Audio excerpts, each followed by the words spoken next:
les débuts remontent à 1964, quand mon père a déménagé. Il a fait un très grand déplacement, puisqu'il a traversé la route. De la rue de Lettré, il est venu rue Mirabeau, il y a bien 15 mètres, il y a une route à traverser. Et ils ont acheté cette maison à un oncle, à ma mère.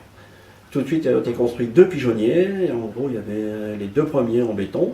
Il a commencé comme ça, et 12 veuves, pas de reproducteurs, et il y avait une vingtaine de jeunes.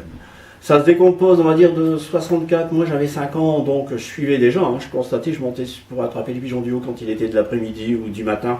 Je montais sur un tabouret, je me souviens, pour attraper les pigeons dans la case. Mais bon, là, il jouait avec ses vieux amis, on peut les citer. Després, certainement lui, parce qu'il n'est pas d'origine colbophile. Mon père n'avait pas d'antécédents colbophiles dans la famille. Et il a joué avec, s'est lié d'amitié avec Benjamin Planck, Charles Descampio. Et bien sûr, monsieur Després, qui était un spécialiste de vitesse, un monsieur qui arrivait à constater 11 pigeons à la main en 56 secondes. Je pense qu'encore maintenant, il serait dans le livre des records. Et mon père, il jouait en dessous de Paris, il s'amusait, ils allaient au café d'en face, et puis il faisait souvent l'ouverture et la fermeture des cours lobophiles. C'était vraiment le jeu pour le jeu. Après, deuxième période, on va dire, dans les années 80, j'ai dit, il faut essayer de faire autre chose. Donc on est allé chez Etru. Et on va dire qu'on a alterné, on est allé avec Dominique déjà, et on a alterné le bon et le moins bon.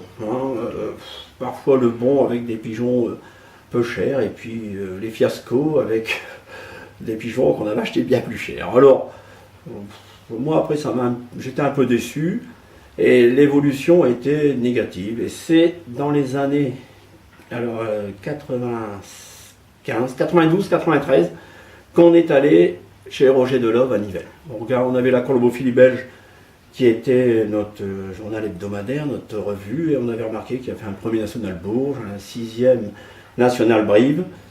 Il était vétérinaire à Nivelles et il avait un frère jumeau qui joue aussi très bien. Donc j'ai dit on va y aller et puis on verra bien ce que ça donne. On a été très bien reçus.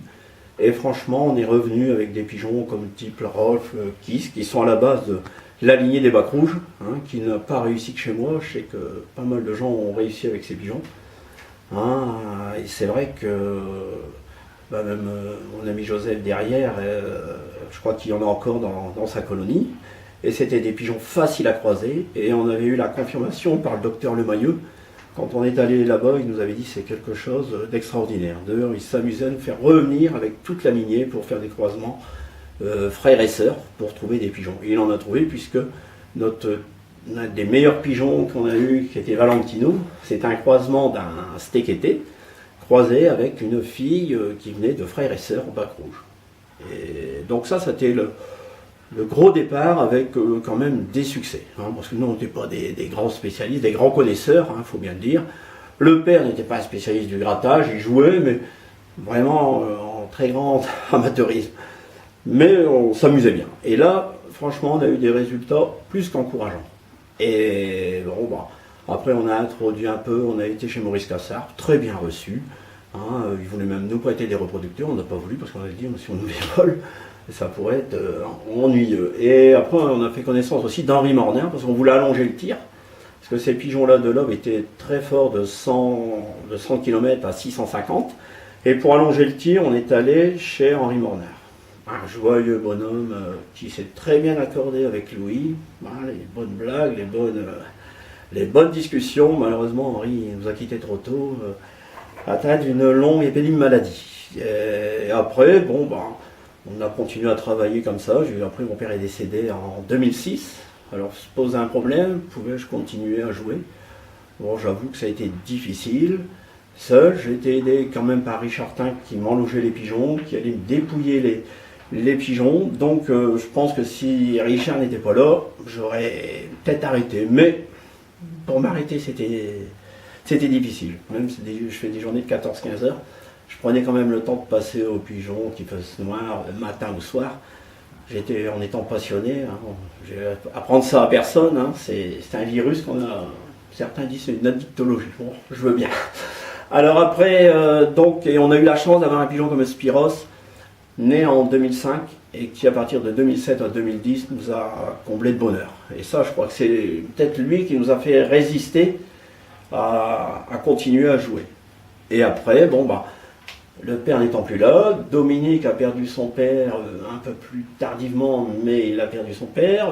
Bruno Frima, le troisième compère, a perdu également son père, donc se posait la question, faut-il arrêter parce que, comme Dominique disait, seul, j'arrête. Bruno disait, seul, c'est très difficile. Donc, tout compte fait,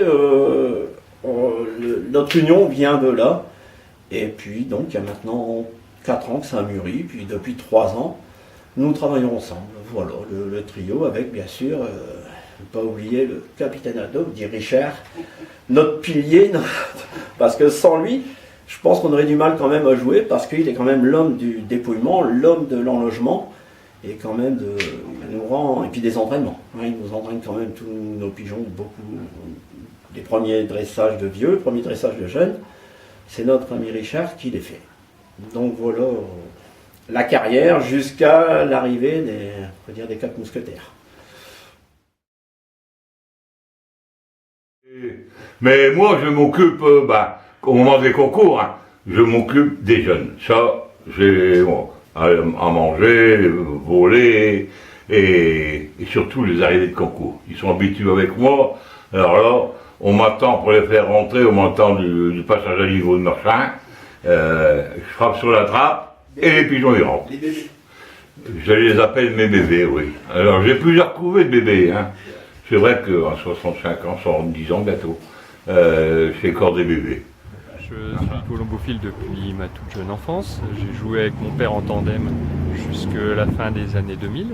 Il est décédé en 2010, qui a vraiment été particulier dans la volonté ou pas de poursuivre la colombophilie. À temps plein, c'était presque impossible avec les contraintes modernes de la vie professionnelle, mais aussi de la vie colombophile. C'est vraiment ça qui était compliqué.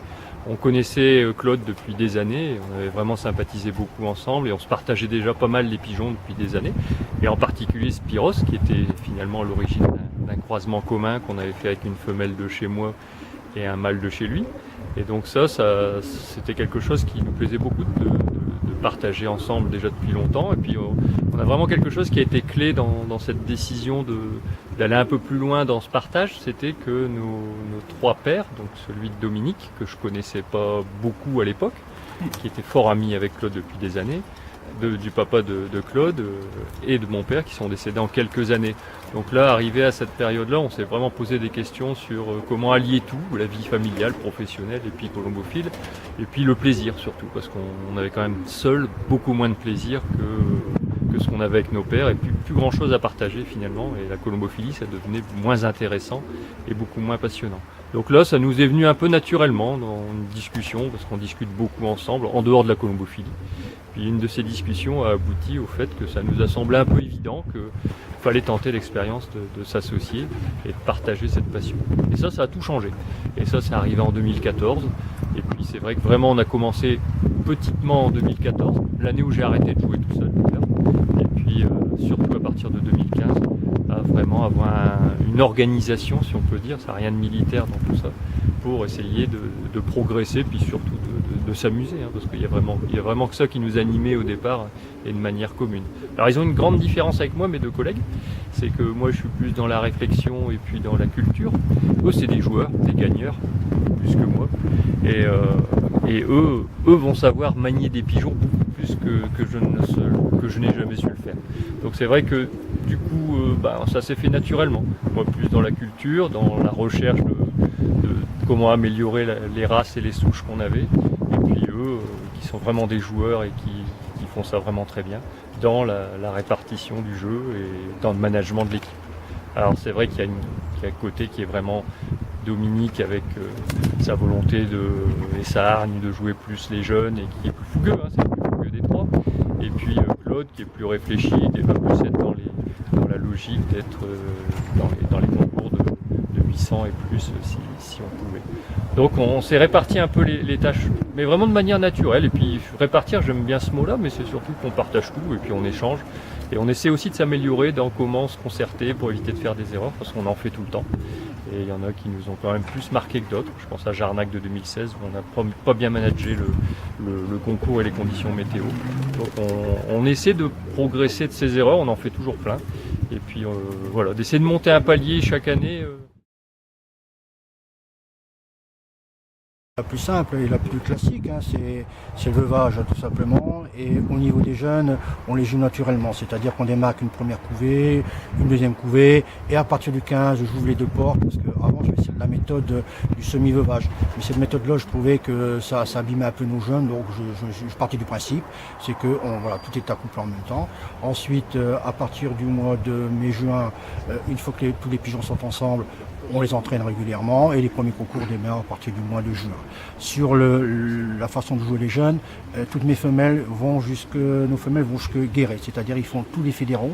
Par contre, nos mâles, 3 concours en dessous de Paris, 2 Châteaudun et ensuite soit un Bourg, soit un Argenton. Mais un seul concours de plus de 400 km, parce qu'on s'est rendu compte depuis quelques années, depuis 2014, que le fait de jouer nos jeunes 2 fois au niveau de fédéraux, c'est un peu trop dur pour nos jeunes mâles. Donc à partir de ce moment-là, on parle de cette méthode-là qui est quand même pour moi la plus juste. Et ici chez Claude, c'est la même chose. On a parti cette année notamment, on a joué que les femelles jusqu'à Saint-Junien et nos jeunes mâles ont été jusqu'à Châteauroux, voilà, tout simplement. Ensuite, le veuvage classique.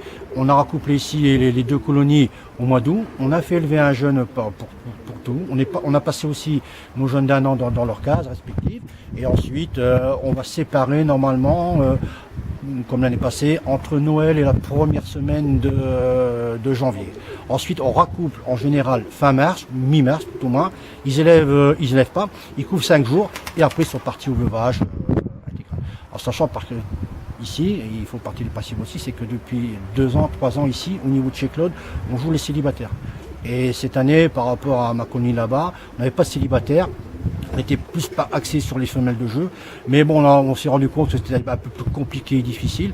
Donc cette année, de nouveau là-bas, on va introduire aussi la méthode des célibataires, en général une 30, 35 pigeons des 2 côtés. Voilà, pour résumer un petit peu la façon de jouer.